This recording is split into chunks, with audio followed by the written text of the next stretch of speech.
Good evening, ladies and gentlemen, and welcome to the second round of GLSR. That's Green Light Sim Racing to those of you that don't know. And this is the Formula Renault season. So it's round number 2. Unfortunately, we didn't have commentary for round number 1, but round number 2 is just about to get underway with the qualifying. And we're just, I think, waiting on one or two people to join us. I think everybody's in there.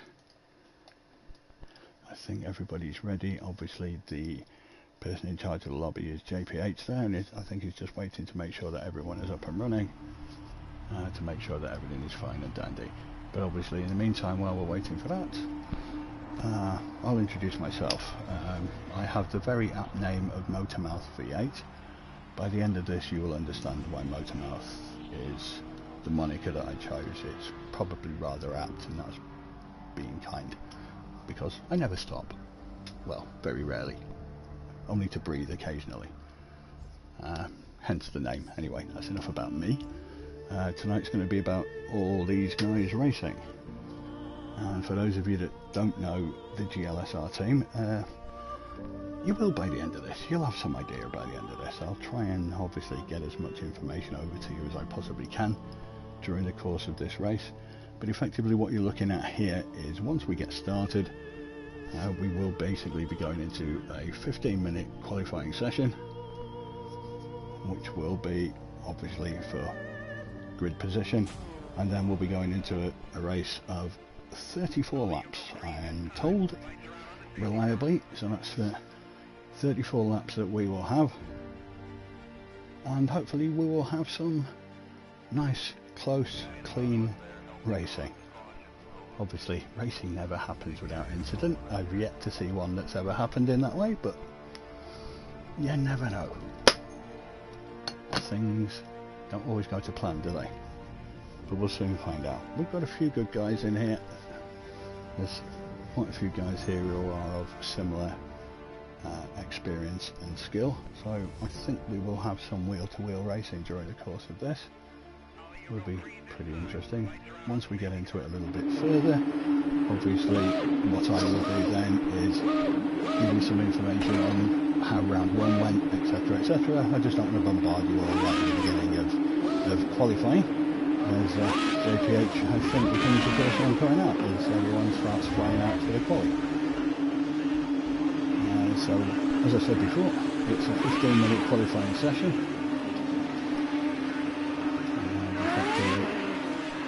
What we will be doing now is just obviously getting track position for the race itself. What I'm going to do is just make sure that everybody moves out.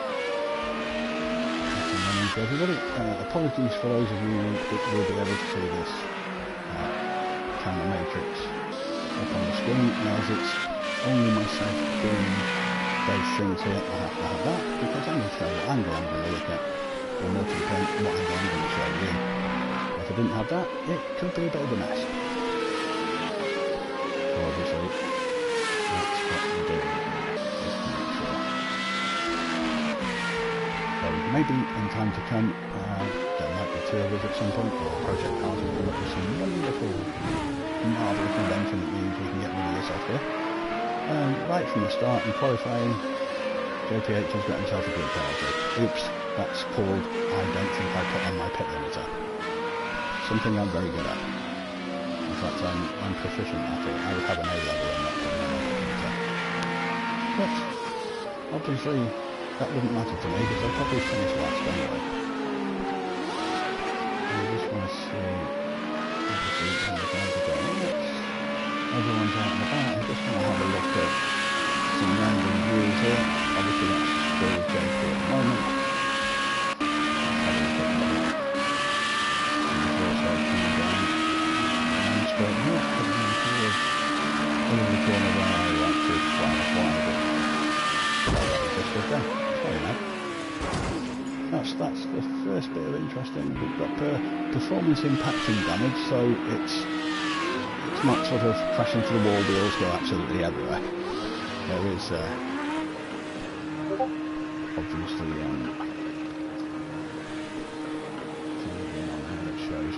it's not going to ruin your car completely. So I'm just getting some feedback actually that I'm not very loud. Wow, that's the first time anyone's ever said that to me. It's probably the last as well, but thanks Dad, appreciated that. And why aren't you here racing in this car? You're doing something more exciting instead. Answers on a postcard to this address. You know the address. But like I say, hopefully that might be a bit better. Hopefully that's a bit louder. If you can let me know when you get a chance, guys, that would be brilliant. Just so that everybody can make sure they can all hear my wonderful voice, because I'm sure they've got nothing better to do than to listen to my lovely voice. I'm sure some of them will have nightmares for weeks and months to come. They may even have PTSD from it. But anyway, enough of that. Let's get back to the racing, because that's what we're all here for, let's face it. So again, we've got, I'll try and give you a little brief synopsis on the people that we have in this race here. So,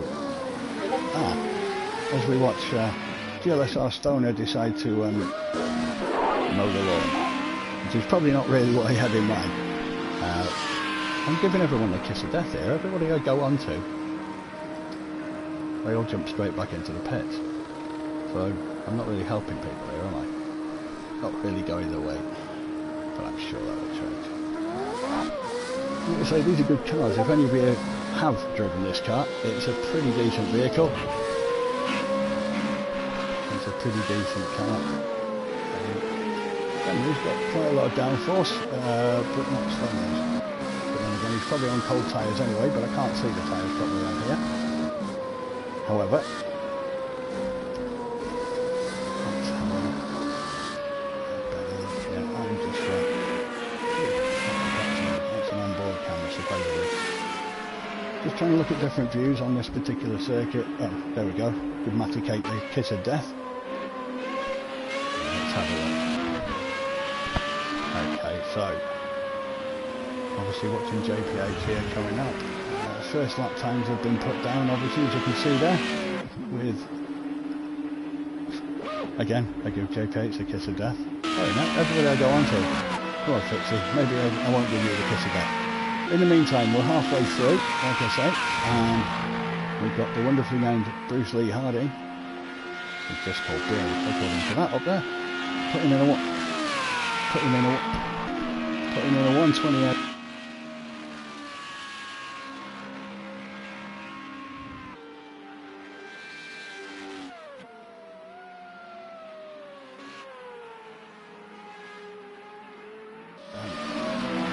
Break there. For some reason my headset decided to auto shut down, so apologies for that one. So hopefully we're back up and running. You can hear me fine. Any issues, please let me know if anyone's out there listening. I feel like Major Tom. Is there anybody out there? But as I was saying,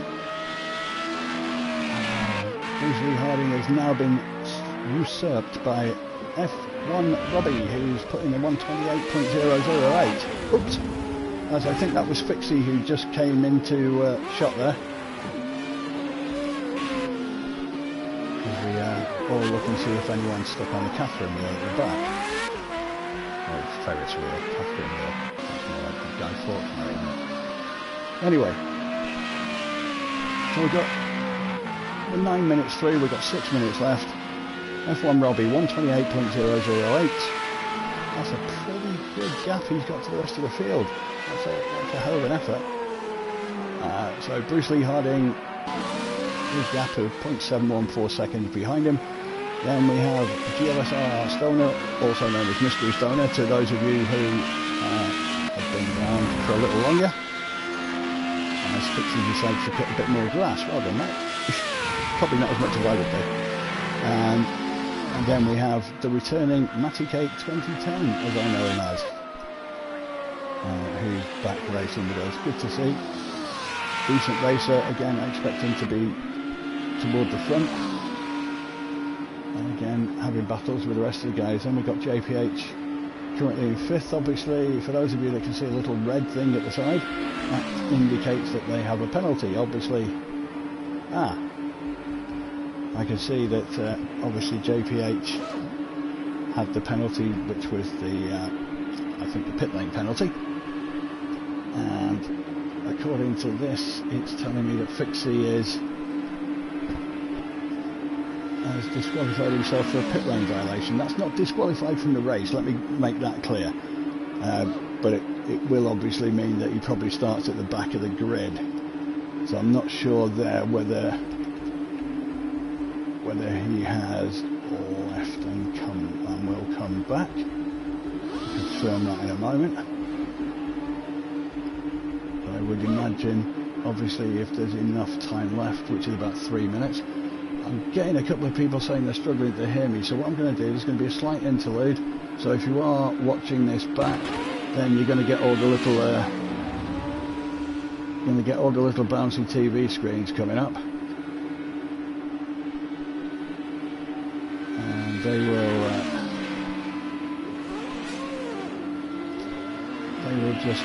you're still here, but you won't get any visual just for a few moments.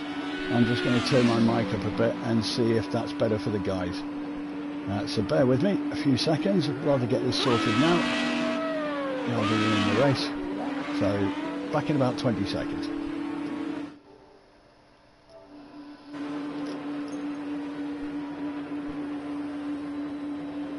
Okay, so let's just see on here. I'm just going to see what options I can do. So let's have a look. Let's just see. Audio share, message, comments. Marvellous. That's not really giving me too much on that. That's okay. What I can possibly do is go into something else. And hopefully this will endeavour to sort this problem out.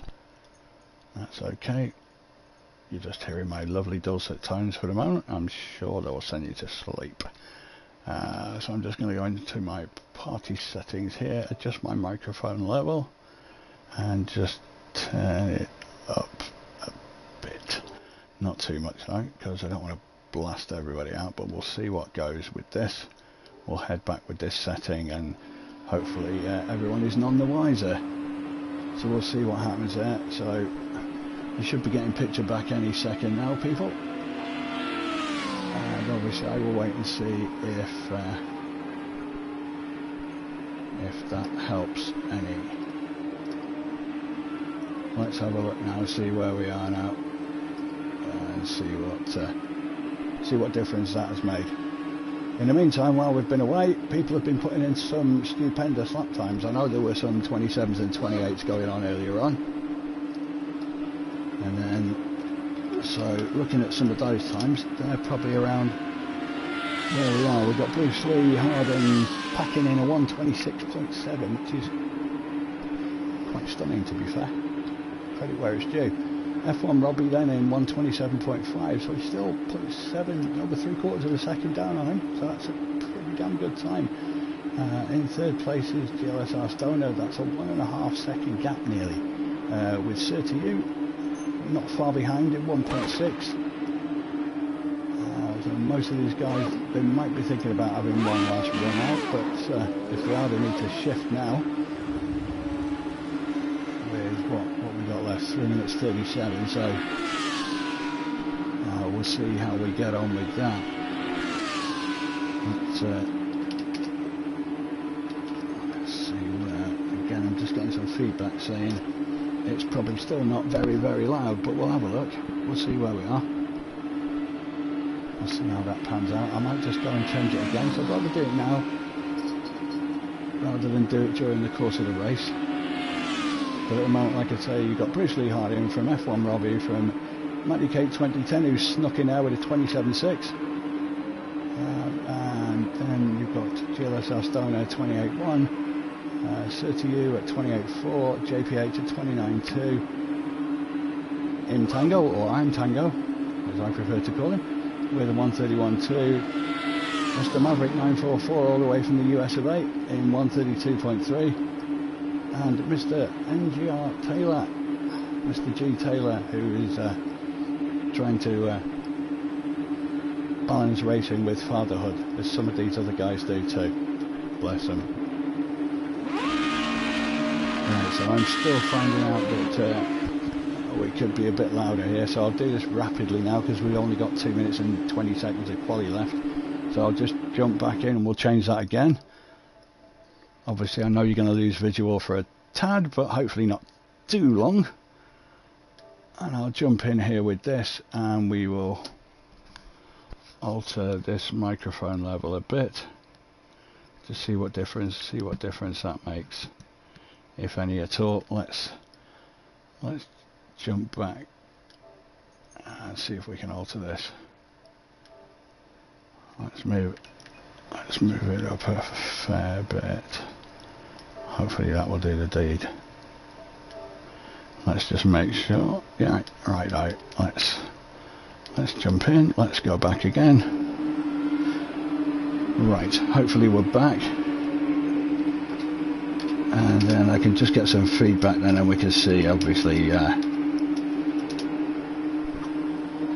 where we are now.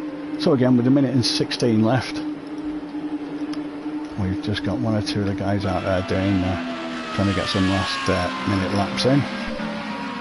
Marvellous. That's the word I wanted to hear. Better. I don't know how many seconds behind we are. I think we're a good few seconds back. I'm just going to jump back and look at the feed on the screen as I just watch Robbie basically taking out a few signs. So I don't think he's going to be improving his second place. I think that's fair to say. I think Bruce Lee Harding has sat back and decided he's quite happy with his. Give Matty Cake the kiss of death by going on to him just as he comes off the track, so he's probably binned that one. Stoner out there. Stoner is out there. Can he improve as he's coming down into the main straight? Can he improve that fourth place? Can he? Ever so slightly, slight improvement at 1.66 seconds on his own lap time. Doesn't shift him up the grid. But like you say, we've got JPH and Mr. Taylor there who've got some penalties. So I'm just going to drop down so we can have a little look and see what they are.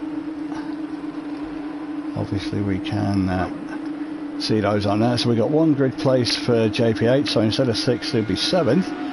And obviously Mr. Taylor's got a grid place, but he's in 10th anyway, and that's probably why I would imagine he's not bothered doing too many more laps, having only done 5. I would imagine his lap times will be a damn sight better than the 1:37 you're looking at there.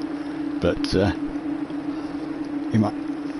he may have just thought well, okay, that's okay, we'll see where we're going with that. But obviously the race I think will give a little bit more in the race. I expect him to not be in 10th position, so hopefully I've not given you the kiss of death there, Mr. Taylor.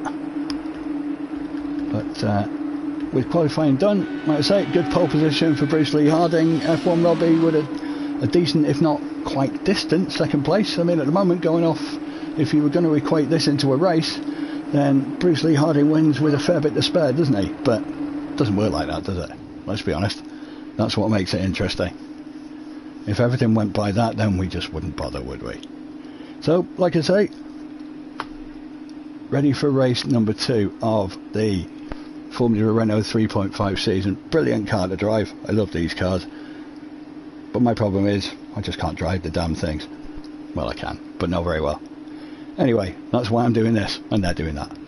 So, like I say, we're all ready to rock and roll. Already up for race 2. Like I say, it'll be 34 laps. There will be pit stops happening in this race, because I'm led to believe that there's not enough fuel in this tank. This tank is not big enough for a full race load, so I'm led to believe. So there will be some pit stops happening. So what I will try and do during the course of the race, just have a look and see how much fuel people have got in. What are their strategies? Are they trying to run quite light in the hope that they'll build up a bit of a gap and then obviously try and eke out the pit stop? That's quite possible. Well, like I say, we will try and have a look at that all for you. I'll put the map and the speedo up because we like that. And again, what I'll try and do during the course of this race is try and have a look at everybody if we can. Obviously I'll try and focus mainly on hopefully some close racing, which I will hope that there's plenty of, but we can have a look and we can see exactly what transpires in this. So race 2, hopefully we've got a 2-minute shakedown, obviously, where people will be changing their pit strategies possibly, or making sure that the strategy is in place to make sure that when they go in for tyres they get tyres, because we've all done that one, haven't we? Let's be honest. But like I say, we will wait here, get a pretty good rundown into turn 1 here, into the right-hander. To be honest, when I hit the first corner I don't usually hit the brakes. Some of the guys might feather them, I don't know. I tend to brake hard into turn 2, and if you get a good run through there, then there might be a fair bit of overtaking happening in the first couple of turns before they start heading into the S's. So I would have thought we're pretty much getting close to race time. I will see the lights coming up. We'll see who gets off the mark all the best, because I think starts are going to be, as they are in all races, let's face it, starts are important, aren't they? If you get off the mark pretty quick, because I think overtaking sometimes with these cars, if you're faster you're faster, but if there's not much in it, sometimes it can be hard, because if you're stuck behind somebody within a second of them, it's just like with the F1 cars in the season that's just ended. You get caught in a little bit of dirty air, and this game does that. So we're getting ready to rock and roll, so all ready and off the march. All the chasing, all the talking, it's all over, it's time to race. Gotta be careful, don't go too quick, and the lights are green, we're off. Bruce Lee Harding gets a cracking start, as did Mr. Stoner there. He jumped past Maddie Cake. They're all coming round into the first corner, hopefully everybody's getting through. 1 or 2 going wide, obviously everyone's pretty close together. I'm going to stay on this angle for the moment because it gives us a bit of a view of everybody coming through. I'm just checking because I've got a replay running a few seconds behind. As Stoner goes wide on that one, but Bruce Lee Harding's got away. Bit of a fight there between Stoner and F1 Robbie, which I'm just going to jump to in a second. Oh! And Stoner's gone. Stoner's gone. I'm just trying to look at the replay and see what happened there. He just takes it wide. I think it pulls him off to one side. Probably not the best turn of phrase I'm ever going to use this evening, but I think when your tyres just slightly get onto those boards, it just drags you away. It doesn't matter what you want to do, you get dragged off. And in the meantime, we've got Bruce Lee Harding leading just by under a second from F1 Robbie, with Matty Cake 2010 just jumping in behind in third place. That was a good start from I'm Tango, or Im Tango. I'm sure he'll tell me which one he wants to be called, but I'm going to call him I'm Tango, because he might mean I'm Tango, but I'll find out. So there's a bit of a spread at the moment. We've got Mr. Taylor, as I said, would not be in 10th place. He's jumped past into 4th then, just about managed to catch him there. Oh, and he's gone. Like I said before, we're just running performance impacting damage. So yes, everyone tries to get past him. This is the difficulty now. He's probably going to have to wait for everybody to go past. Ooh, he's got a couple of cars coming up on him. But yeah, I think he did well then, considering he was in the middle of the track. I think he did well there to not move, because the thing is, sometimes you panic and try and get out of the way, but I think he did the right thing there. Stay still, at least everybody else can go past you. So meanwhile, what we're going to do is look at the battle for 3rd and 2nd between Matty Cake 2010 and F1 Robbie. Having raced with Matty before, he's a pretty proficient racer. He used to have some good setups for these cars, but obviously I think he's been away from project cars for a little while. Busy man working, earning the corners you do, and he's come back and found that some of the setups were completely different, because there's been a few changes to this game and a few updates that have happened obviously since he was last involved in this. But he's a pretty good and proficient guy. He learns on the fly, so I do expect him to be there or thereabouts, if I'm honest with you. I mean, we're going to stay with this because this is a good tight run. It's a case of, not always a case of am I going to overtake or outbrake somebody. Sometimes it's a case of I'm just going to sit behind you and see if you make a mistake. A lot of it's about bottle, isn't it? let's face it, as we go cockpit with Matt, that gives us a good view of the battle there. So you can see, oh, he's just caught the boards. It's well saved, my man. Goalkeeper would have been proud of that one. That was a really good save, to be fair, because in these cars, that's not the easiest thing to do. And I think, I'm sure he'll correct me later, but Matt does tend to ride with quite a light rear end, for want of better words. But he does tend to ride with it to be on the edge, and that's usually reflected in the pace that the guy usually has. He's pretty good on the raw pace, so we shall see how that transpires. It's raw pace against stability. Trust me, I go with stability, because my raw pace is nothing to be talked about anyway, so hey, stability is the only one for me. But in the meantime, let's have a little look. There's a bit of a battle going on there for 4th and 5th from JP8 and I'm Tango. Again, if some of you guys like different angles, don't be afraid to stick them up on the screen if you prefer a certain angle. I kind of like this one. I like trackside if I'm looking at quite a lot of things, but if there's a little battle going on, I tend to like jumping into the cockpit view, because if you're the driver, this is what you'd be seeing. I do tend to like that, so hey, if you guys prefer something better, then please feel free. I know there's a couple of you there. Again, if you're in the stream, if you're on the YouTube channel, watching it on there, then by all means jump into the chat. If you want to put something up there, obviously if you do put something up there, I will acknowledge it, and obviously we can provoke a little bit of conversation, racing orientated of course. But in the meantime, like I say, as we are into lap 4 of 34, we're spread out a little bit, aren't we? I think, as I'm just going to run through everyone. Obviously Mr. Taylor did really well in jumping himself up from the back of the grid up to 4th. Obviously got a spin, so he's obviously got some ground to make up as he just passes. Who did he just pass there? There was somebody, I'm just trying to look at the, I'm not sure what happened there, and Mr. Taylor's going off as well, so he's having some problems here. So whether, I mean, this is very much not the norm for him at all. So I'm assuming that he's done something radically wrong with his setup, because that's not normally him in any way, shape or form. He's a pretty proficient racer, I'm sure he won't mind me saying that. But that's not happening for him today for some reason. I'm not sure what the score is with that. Obviously, as we're there with Sir to you, as you can see him as Sir up there, but his full name is Sir to you. Well, actually his full name is something completely different, but these are our names that we're using on here.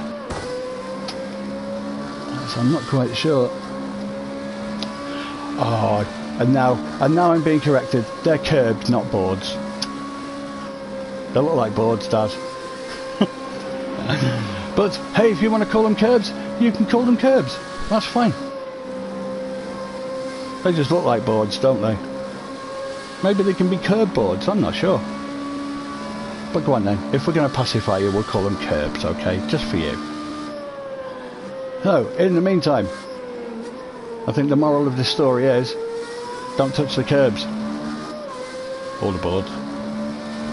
So, we are lap 4, the leaders are into lap 5, but I think Mr. Taylor's just got to try and get some laps in, try and get himself back in the race. Obviously this has become a bit more spread out than I ever thought it would be, but maybe one or two people had settings issues to begin with. I'm going to jump. We've got a nice little battle going on here for the lead, as the irrepressible F1 Robbie looks as if he's just going to get the jump on Mr. Bruce Lee Harding, which he indeed does. I'm going to jump into trackside and watch him going through here. Is he going to try and get back on the inside? No, it's a damn good pass.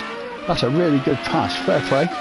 Probably outbraked him slightly going into that corner as well. Obviously had a bit of slipstream, which is not always the easiest, but these two are going to have a bit of a titanic battle, I think. I think that's very much on the cards. But again, it just shows you. Yes, I agree that Bruce Lee Harding, when it came to qualifying times, was way ahead of the field. I think just over 3/4 of a second, wasn't it? About 0.781 seconds or something like that. There's a memory tester for me. Somebody can tell me if I got that right later or not.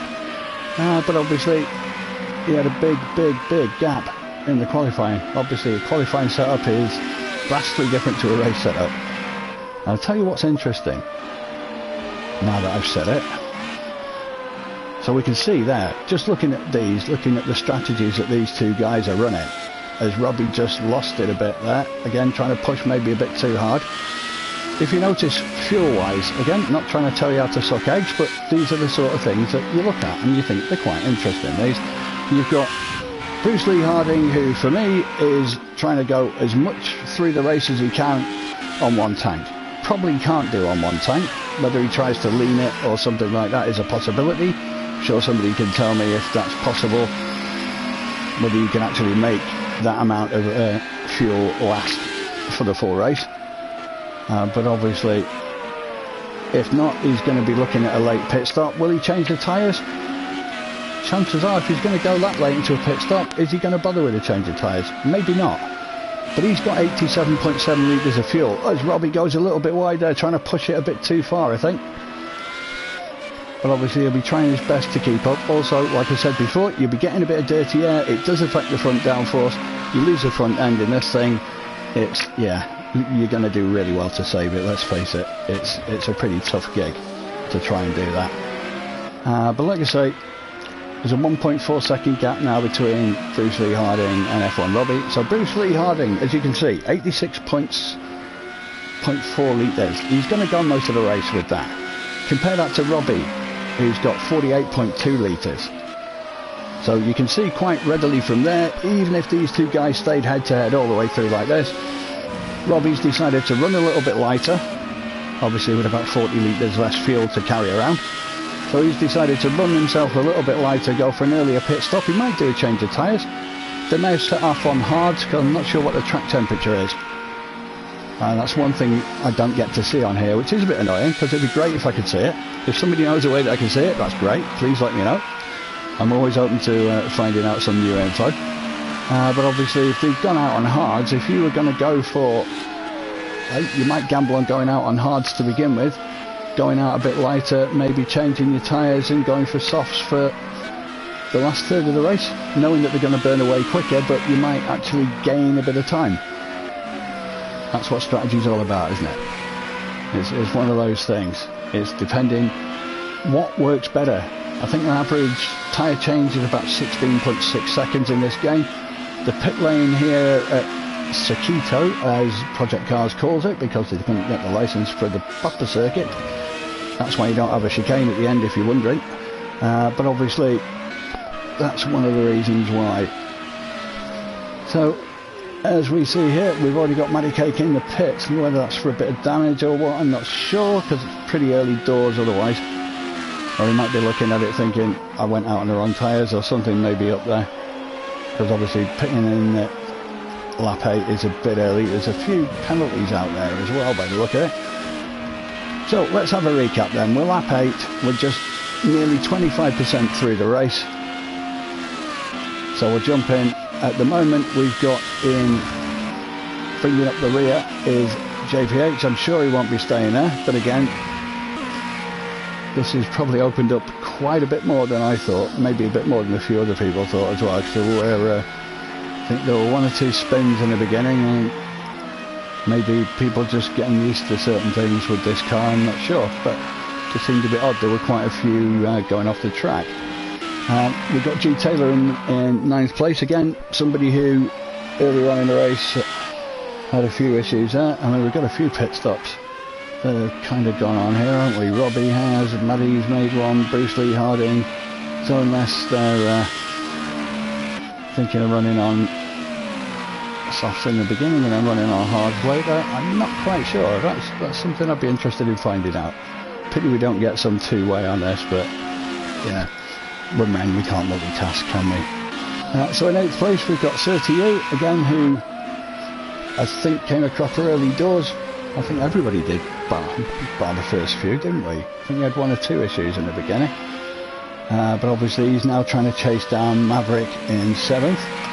But also, what he'll also have, and I'll do this quick because obviously it takes up the whole screen to look at.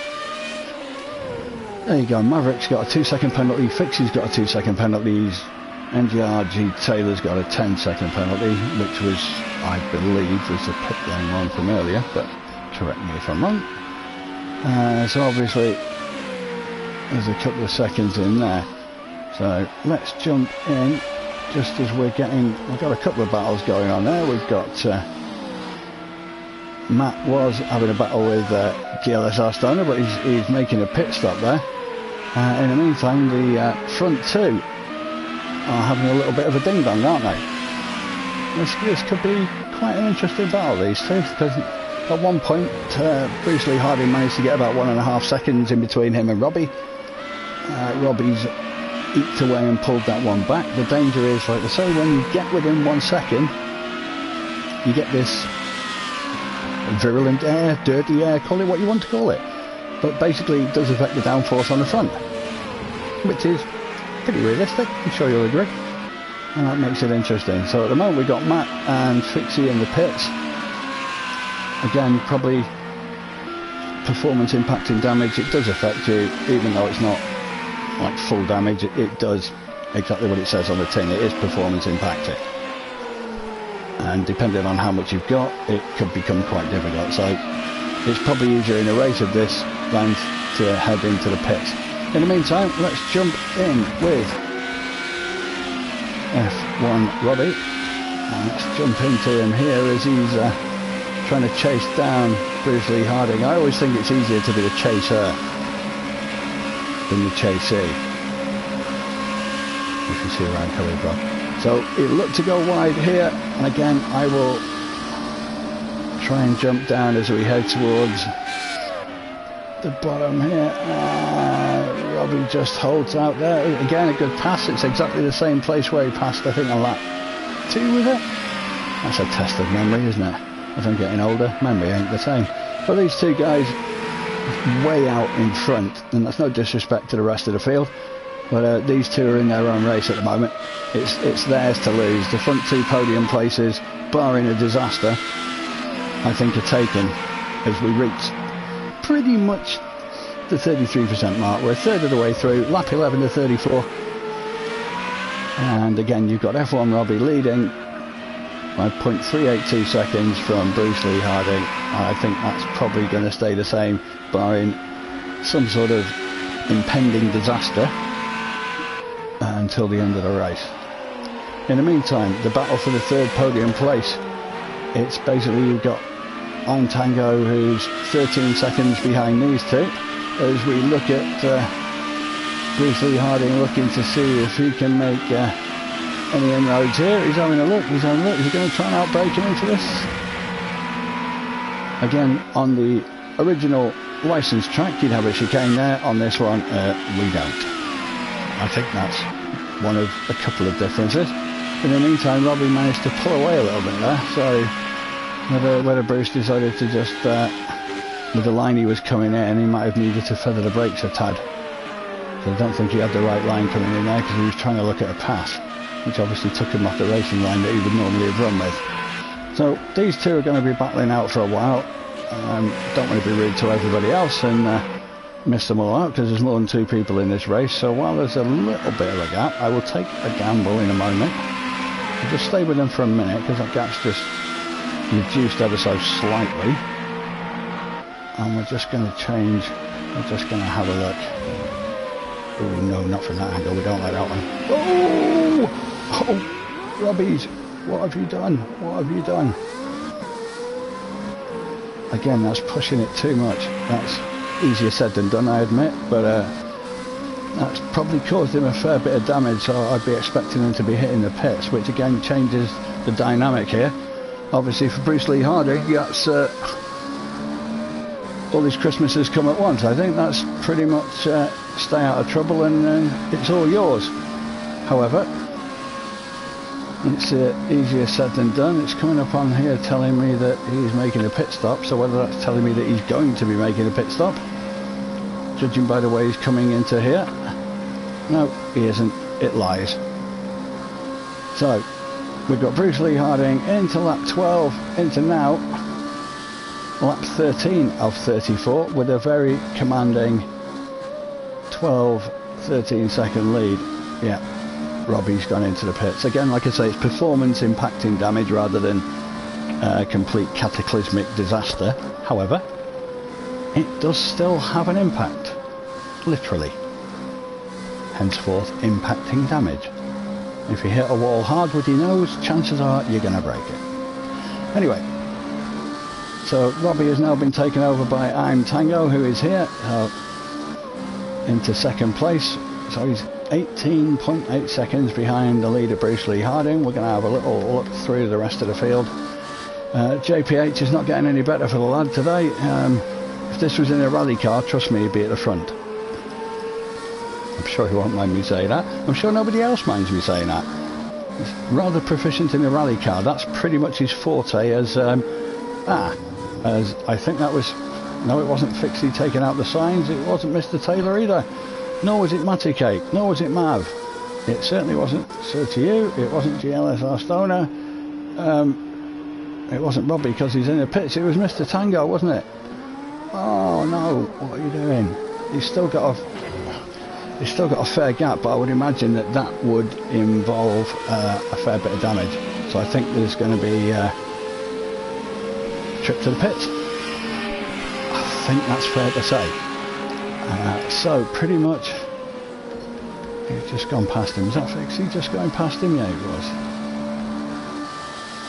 So we are down to, I think we are down to 9. I'm assuming that Mr. Taylor had pretty bad damage. It just wasn't happening for him there. I'm not sure what happened there, whether it was an issue with his setup or something. There was definitely something not right from the start. And obviously that is knowing him and knowing his proficiency at racing, that certainly there was an issue there. Not quite sure what, but I'm sure he'll enlighten us to that. I will look out and see, and if he does put something up, then we can all be enlightened as to that. So, like I say, we've got lap 12. We've got JPH currently in 9th position, so we're down to a field of 9. Obviously, just trying to do the best he can, make the best of a bad job. I know that. I do it all the time. So he's probably happy. Well, he's probably not happy actually. He'd be happier if I was in the race because he knows I'd be behind him somewhere. But obviously he's trying to catch up on Fixie, who's sort of 9 seconds or so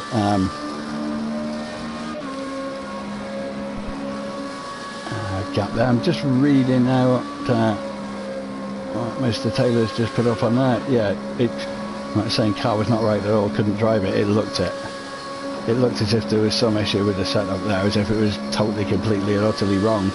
It just didn't look comfortable. And that's from somebody who can drive, so in all fairness, so if it's not right, it's definitely not right.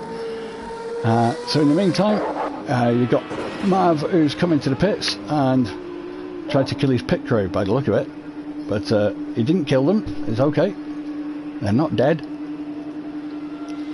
So at the moment we've got 3 of our 9 in the pits. Well, one's just leaving, so, but at the moment it's Bruce Lee Harding's race to lose, isn't it? I don't think anything could have gone better for him in terms of his own performance and that has befallen the others in this race. So at the moment he's probably on a Lewis Hamilton style procession to win, barring any disasters. If he just keeps the car on the black stuff, then I think it's fair to say, if I was a betting man, I might just put money on him winning. But I'm not a betting man. So, recap, 15 laps in. We have Bruce Lee Harding, probably, as Carlsberg would say, on his way to a win, with F1 Robbie 1 minute and 22.9 seconds down on him in second place. That gives you an idea. Sir to You, who's managed to get himself back into 3rd place very credibly, and he is a further 37 seconds back off F1 Robbie in second. Then you've got I'm Tango in 4th. He's about 2 to 3 seconds behind, so the battle probably 3rd and 4th. Then you've got a 23-second gap between I'm Tango and GLSR Stoner. Again, another 30 seconds from Stoner to Fixie. And then JPH, again, 7-second gap there. Matt's in the pits, and it could be a long stage judging by that, if that's correct, telling me how far he's behind with Maverick. So they've both taken a bit of a hit.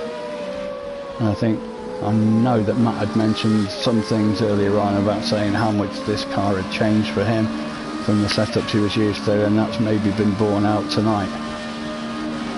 But I'm sure, being the diligent person he is, he will get some practice in before the next race in this car in 4 weeks' time. Give him plenty of chance to get used to it, hopefully. So, like I say, I'm going to jump in here because this is probably our closest battle out there on track.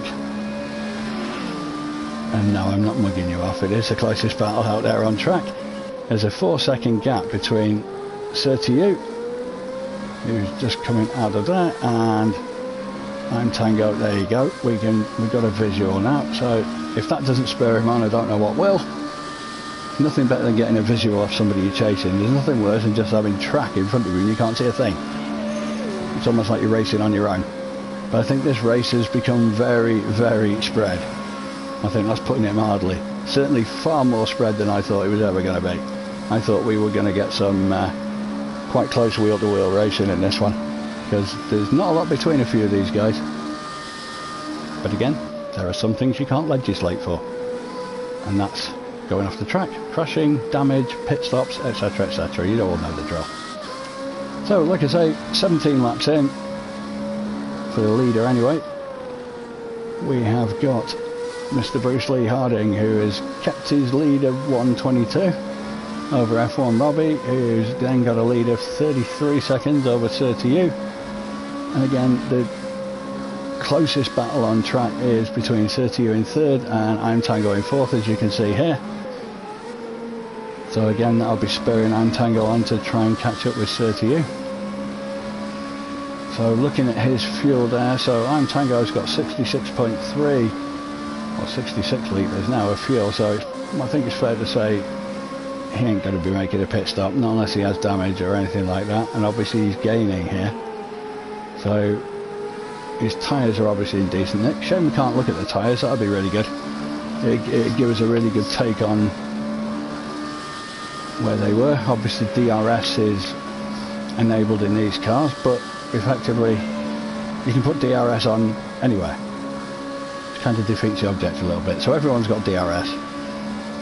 So it's not only when you're within 1 second it activates, it's basically anywhere you want to put DRS on. If you want to put it on in a corner, crack on, but you won't be staying on the track if you do. So it's not really clever to do it that way.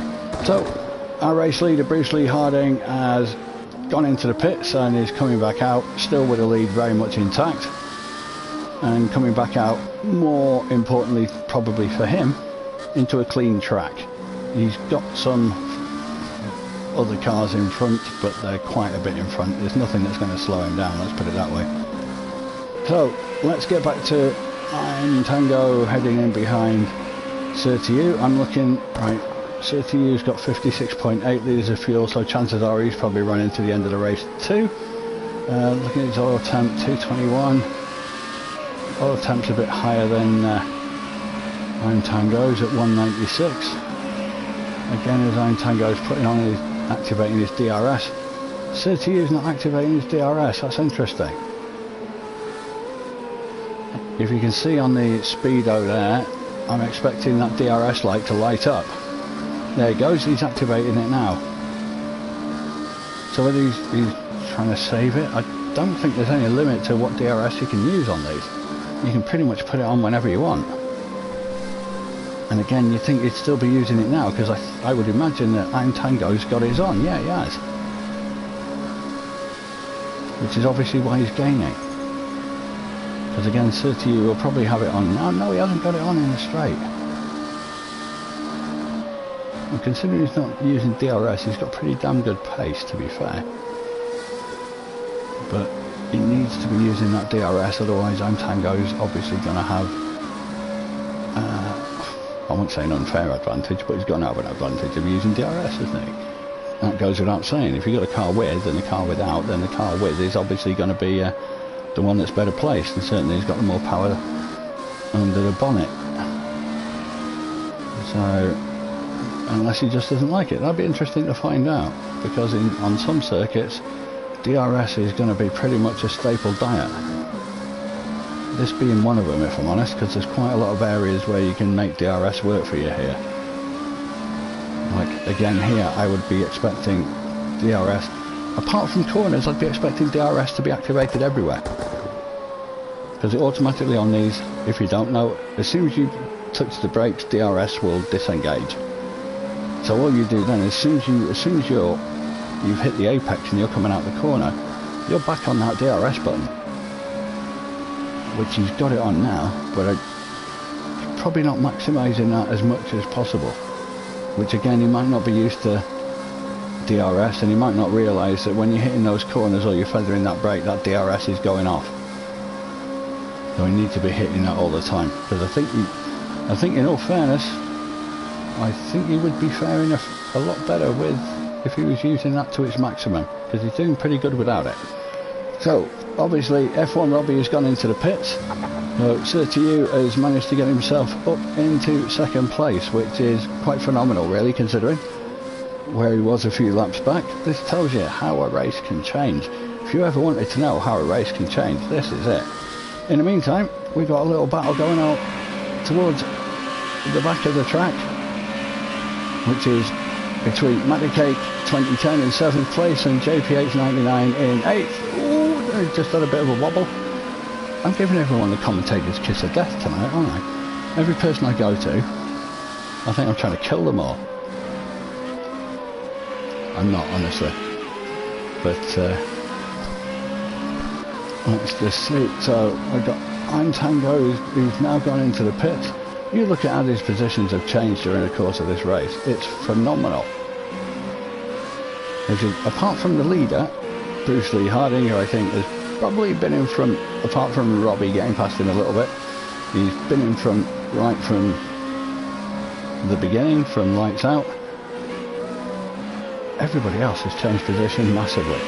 There's been some huge changes, seismic even. So at the moment we have Maverick, who has he's probably done what I've done, which is hit what I call the sausages coming around into that main. He's not moving, so I'm assuming that he's, in inverted commas, dead. Or is he waiting for everybody to get past? I'm not sure. Oh no, he's moving. I think he was just waiting for everybody to get past. I don't think it was safe for him to get past. And obviously he's trying to find his way into the pits, which is not the easiest, especially when you hit all those sausages. I know they're not called sausages, but to me they are. And they are a nightmare, because once you've hit them, as Mav is finding out there, it's not a pretty sight. And again, he must have pretty bad damage. So off into the pits. In this race, hey, don't guarantee it's only 9th. We're only halfway through and so much has happened already. In the meantime, like I say, let's jump back in here. Battle for 6th between Matty Cake 2010 and JPH. Again, both had, shall we say, interesting races. Both are very competent drivers. And I think maybe there's been some setup issues. There's certainly been some issues with regard to these cars with some of these guys, because I've not seen quite so many of proficient racing type people have some of the issues that started in the beginning of this race. However, like I say, weird things do happen sometimes. It can change. Don't I know it? Matty just breaks in on there. I think JPH is just trying to get the run on him coming out. Oh, tries to push it. Pedal to the metal a bit too soon means back end goes flapping around like a fish. And there's quite a bit of loss there from Matty, which should lose him time really, and JPH should be catching him up. Which it might get the run on him coming down the main straight now. Because he's certainly got slightly better pace coming out of that.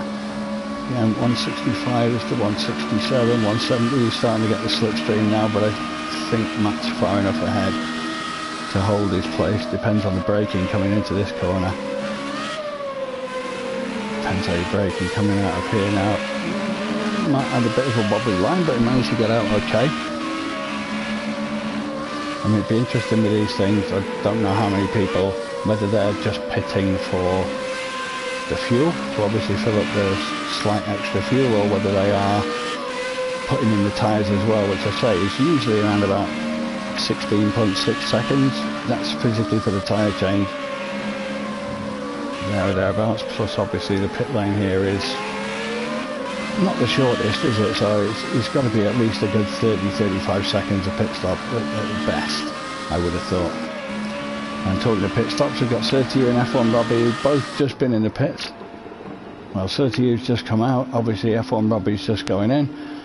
We've now got GLSR Stoner, who's now in second place, which is probably really odd.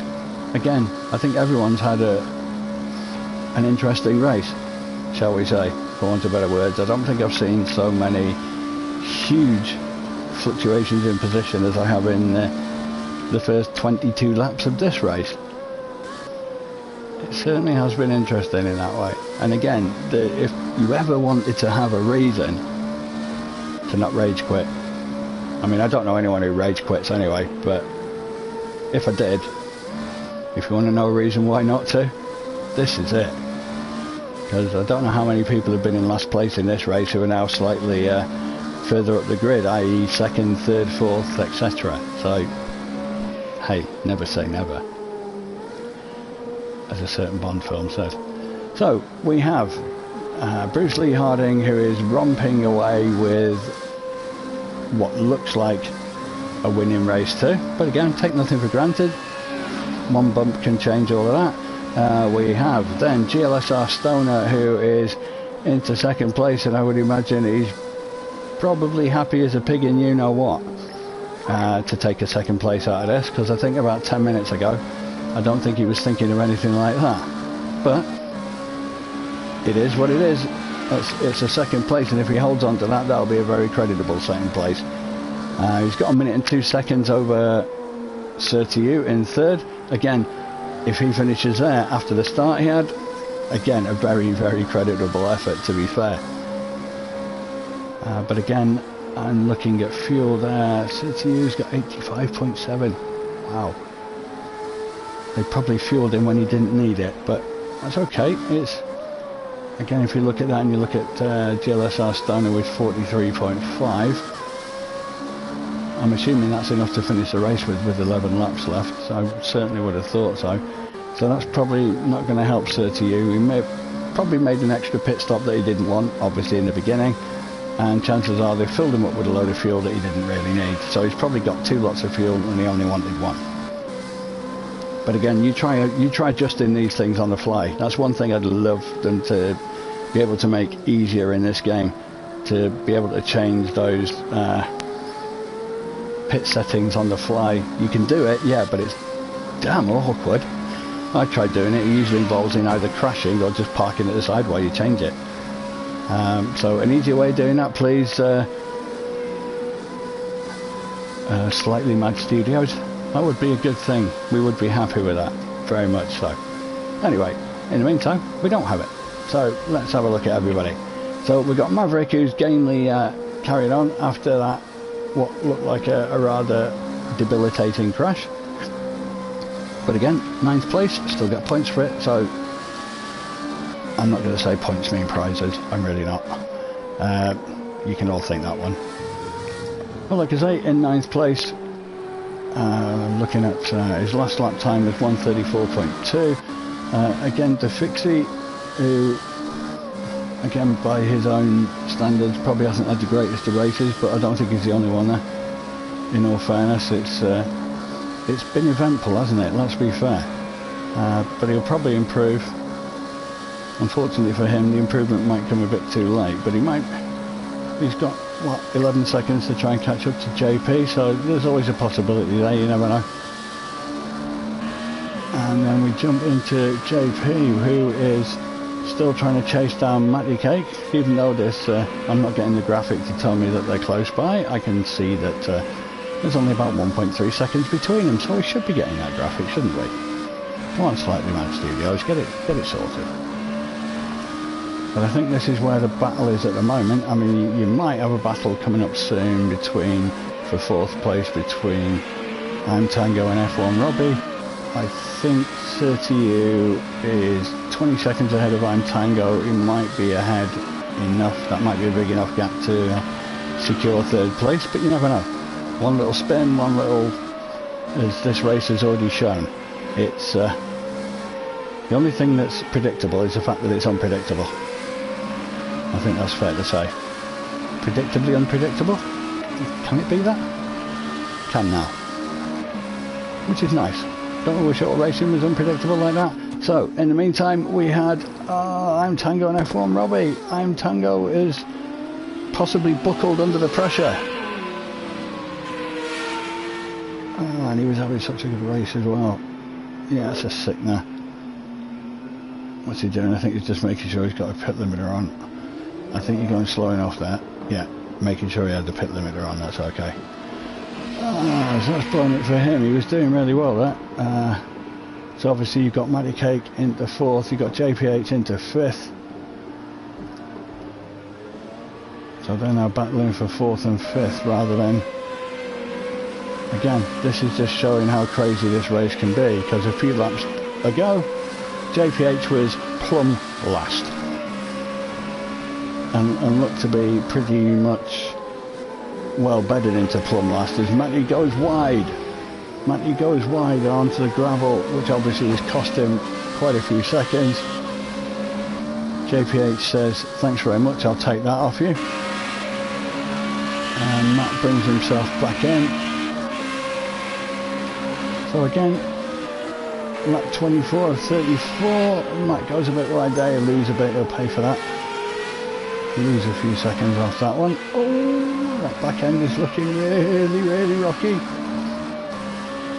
That's one thing I've noticed a lot. A lot of people have been sliding, so whether that's down to the weather, whether that's down to the tyres burning up, if people have gone on softs rather than hards, that I don't know. But I wish we had that information. That'd be really helpful, both for me and for anyone else who might be watching this, because that's just information we just don't have. So Slightly Mad Studios, if you're going to do Project Cars 3, then let's pick up on some of these things, shall we, instead of trying to do something else. Let's make something good better, rather than starting from scratch and doing something else. Because let's face it, we all enjoy these games. We whinge about them, but we all enjoy them. And the better that they can make it, the more realistic, without silly glitches. The less glitches the better, please. That's what we'd all like. So we've got GLSR Stoner who's just come out of the pits. Oh, as Matty goes wide again. Oh, is he holding it? Just about holding it, but that will be food and drink for Fixie, who may or may not know about Matty just taking that spin out as he goes pretty wide himself. Nearly does the same thing. Overcorrect.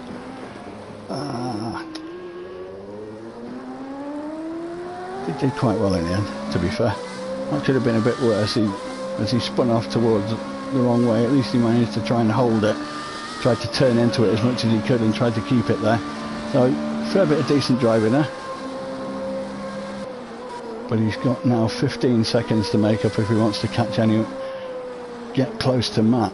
But again, this race is so unpredictable, you've no idea what can happen. The only thing that we know as a near damn certainty is that Bruce Lee Harding is 2 minutes and 33 seconds ahead of the field. That's very consistent driving. I think the man who makes the least mistakes is the one who wins this race. I think that's quite easy to say after 28 laps of 34, seeing how much has happened in this race. I think it's got to be one of the most eventful races in GLSR history, surely. I'm sure guys that have been with GLSR a damn sight longer than I ever have will be able to enlighten me on that one. But what I mean by that is in terms of race positions, how they change throughout the course of the race, because it has been quite seismic the way that some of these race positions have changed. So like I say, we've got Maverick there who's just put together a 131.889 lap, which is, but he wish he was doing that earlier, he'd be well happy. But he's got 84.9 litres of fuel, so he's probably taken on board loads and loads of fuel. Again, back to the issue that I was saying earlier, where every time you go in, it gives you whatever you've set up, and you can't really, unless you're very, very dexterous, it's really difficult to alter that when you're going back into the pits without costing yourself tons and tons of time. So it is hard. I wish there was an easier way of doing that, just going into that menu and being able to change things like that without impacting too much upon the performance on the track, because it is damn hard. So again, that's Maverick there. F1 Robbie, who's been at the back, at the front, at the back again. It's again a topsy-turvy sort of race. It's been quite incredible really in the shift around in positions, but again, trying to make the best of a bad job. He's trying to gain on I'm Tango, who again at one point these two guys were fighting for podiums. Now they're fighting for 7th and 8th, and that's within a matter of a few minutes, and that's just what can happen in these races. Amazing really when you think about it. So again, I'm Tango goes wide there. Might give Robbie a chance to start catching up, but he's got 30 odd seconds to make up, so it's probably a tall order. Again, you've got Fixie there. A lot of people seem to be really, really struggling to hold this car. I mean, having raced the having raced the Formula Renault 3.5 before, I think it's a brilliant car. I've really enjoyed it. So there's got to be something here, because most of these guys are better than I am, and I say that in with all due respect to everybody concerned. Most of these guys are more proficient than me, and I can't understand why so many of them are struggling, unless there's some sort of setup issues or things like that that are kind of beyond anyone's control. Because these guys are good. Let's make no bones about it. These guys are decent, and some of what I'm seeing is quite confusing to me, to be seeing it like that. It'd be interesting to chat to some of the guys afterwards and just find out what issues they're having, because there's definitely something. There's a common theme amongst quite a lot of the guys. So whether they've all decided to go with like low end downforce, again there, as you see there, you've got is that Tango? Yeah, Ozine Tango is off the track, so Fixie's passed him now into 6th place. I've never seen so many people spinning off, considering where we are, etc, etc. This is usually a track that once you get into a groove, you can kind of be in that groove, and there's so many people going off at all various corners. It's really confusing actually, and trust me, it's not that hard to confuse me anyway. But we'll stick with these two. Actually, they're on different laps. As you can see, if you're looking at the graphic in the top left, where you can see my little yellow thing showing that I'm Tango, he's 5 minutes and 13 seconds behind. Fixie's 3 minutes 51, so we're a lot different to these two guys. I mean, Tango might have fresher tyres, might have gone in the pits, might be in position to unlap himself, but other than that, he shouldn't really interfere with Fixie, who's in 6th place, who would obviously be a car that is a lap ahead of him. Obviously he will be doing his best to catch up to this man here, who is Matty Cake 2010, again, who has astounded me by the number of spins that he's had, or losses of control, shall we say, for want of better words. Most of these guys, again, we've got another one in front, which is JPH. They're all doing it. There's got to be something here. There's got to be something here. I've never seen quite so much in all my life. Not from these guys in a car like this, to be losing control the way that they are. I mean, if anyone's getting any feedback from people with regard to handling, etc., etc., I'd be so interested to know, because it just makes no sense. I can't understand why what I will call, in the nicest possible way, seasoned drivers, and we have, we've got some pretty proficient drivers here in GLSR, and to watch them here, you wouldn't think so. And I don't mean that disrespectfully, please don't think that, don't take it the wrong way. I'm just astounded by, there's got to be something that's affecting people here, has to be. I've never seen so many losses. As Fixie just catches the sausages, which is my favourite thing, and I usually end up ploughing into the wall on the left hand side, so he did well not to do that, because it literally does drag you across there. So 10 out of 10 for holding on to that one, Fixie. It's just, I know I keep repeating this, I just find it amazing. If I wasn't watching it, I wouldn't believe it if somebody said this is how many times people are losing control. There's got to be something. It's got to be something like the track temperature is like super hot and the tyres are melting or something. There has to be something like that, or has everyone decided to go with like really low downforce and it's backfired on everybody? There's got to be something, because this just doesn't make sense. I can understand in qualifying you could go on a low downforce setting, but for me, I've always said this would be a high downforce race for me. I would always go with high downforce here. I know some people will disagree, but for me it's all about stability, and maybe over one lap it's not that much of an issue, but over more laps it definitely is. So let's go and have a look at the field anyway. Let's have a look at Mr. Stoner, who's again in second place. It's been a topsy-turvy race, hasn't it? He's been first, no, not first, he's been at the front of the grid, he's been at the back of the grid, he's back toward the front of the grid. Second place is the best he could ever hope for. Put it this way, it was far more than he could have hoped for when probably about 15-20 minutes ago, when he was at the back of the grid. So again, this race is bonkers in more ways than one, definitely. And the only person who's come well out of it, obviously, is Mr. Bruce Lee Harding, who's come out very well.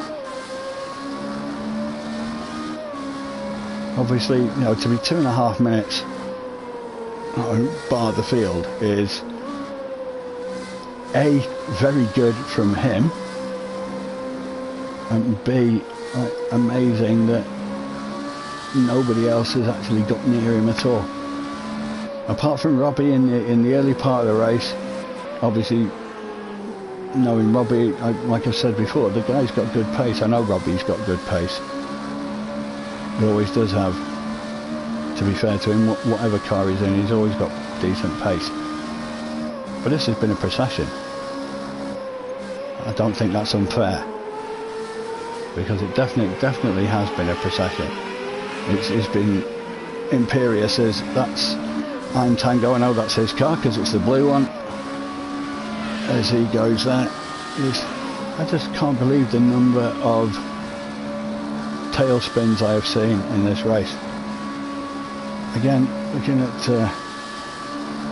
how Bruce Lee Harding is with his car, I'm looking at the speeds he's taking these corners in.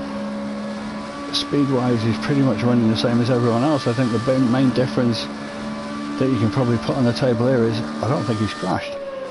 I think everybody else has. He's kept the car on the blacktop, and everybody else has certainly had at least one crash, if not more. Because obviously you've now got him on the back of, I think on the back of Matty Cake, yeah. So he's, I think Matty's 3 laps down going off this. Yeah. He's probably 2 to 3 laps down, because obviously Bruce Lee Harding has happily won the race, and everyone else has been way down. It's been an absolute procession. And forgive me, Mr. Bruce Lee Harding, but I missed you crossing the finishing line. so apologies for that, just because you were so far in front of everybody else. I was looking at everybody else being on a lower lap. So again, an absolutely imperious win for Bruce Lee Hardy by over 2 minutes on the rest of the field. A certainly very, very creditable second place for GLSR Stoner, who I think will be ecstatic. I don't think that's too big a word. Well, it is if you can't spell it, but it's, considering where he was after the first few laps, I think he'd have taken second place all day. I think he'd have bitten your hands off for second place. So, like I say, that's I'll say interesting in inverted commas for that race. So we get to have a look at everything here, just so we can see everything here. Just so we can see. Let's have a look. Again, I'm trying to look at the best laps as well as. So you've got Bruce Lee Harding winning by a canter. No offence, but obviously did. His best lap was 129.2. You've got GLSR Stoner, who again brought himself back from the brink to take a very creditable second place. His best lap 128.6. So it shows the pace is there. The pace is there, but he's finished 2.5 minutes behind. Sorry, he's finished 1 minute and 18 behind. Let's get that right.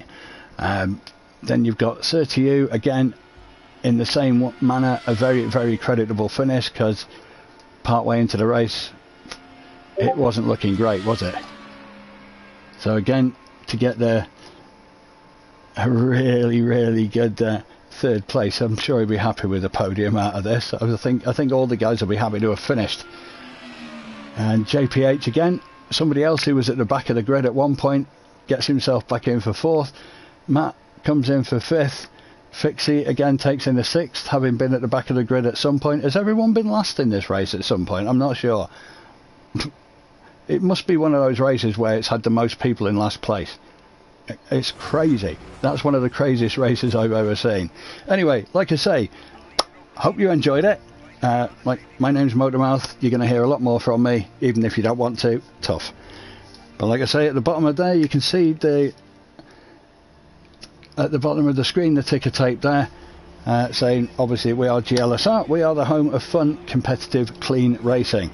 If you're interested, our Discord server address is at the bottom of that. Obviously, come on down, have a look. We will welcome you. Obviously, because we're nice like that. So, if you like it, come along, come and join us. Have a look on the server, come and speak to us, find out what's going on.